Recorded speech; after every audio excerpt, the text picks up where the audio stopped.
Hello, fellow Counting 501 classmates. My name is Kevin, and I'll be doing the questions for week 2. So, the first question asks, what is a business combination? A business combination is a transaction or other event in which an acquirer obtains control of one or more businesses. An example of this would be when Facebook bought out Instagram. The second question asks, what are the forms of business combination? So, there are 5 different forms. We'll go over them one by one.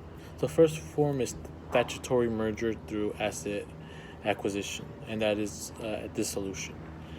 The second one is statutory merger through capital stock acquisition, which is not a dissolution, and there needs to be 100% of the stock bought out.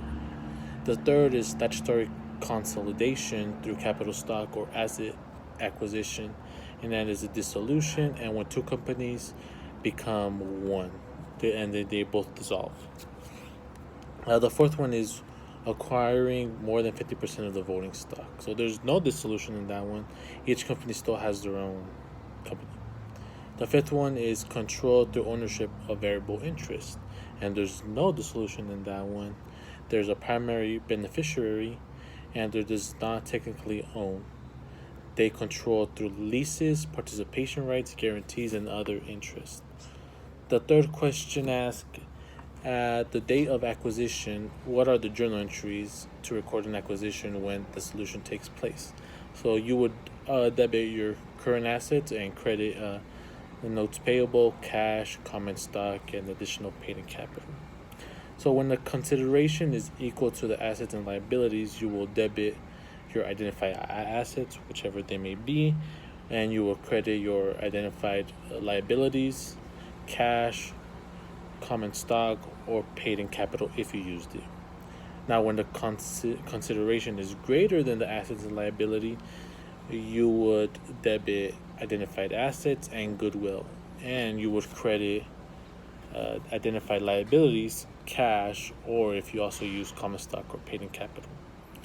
Now, when the consideration is less than the assets and liabilities, then you would debit your identified assets, and you would credit your identified liabilities, cash, common stock, paid in capital if you used it, or gain in on bargain purchase. The fourth question asks, at the date of acquisition, how to do consolidation when separate incorporation is maintained. Okay, and I'll go over the journal entry. So you will debit your investment in company, and then you will credit your contingent performance liability if you used it, cash, obviously, common stock, or paid in capital if you used. If the bargain purchase, then journal entry. If the bargain is purchased, then the journal entry will be like this. You would debit your investment in the company. You would credit your contingent performance if you used it, cash, cash, common stock, or paid in capital if you used it, and you would also credit the gain on the bargain purchase. Thank you.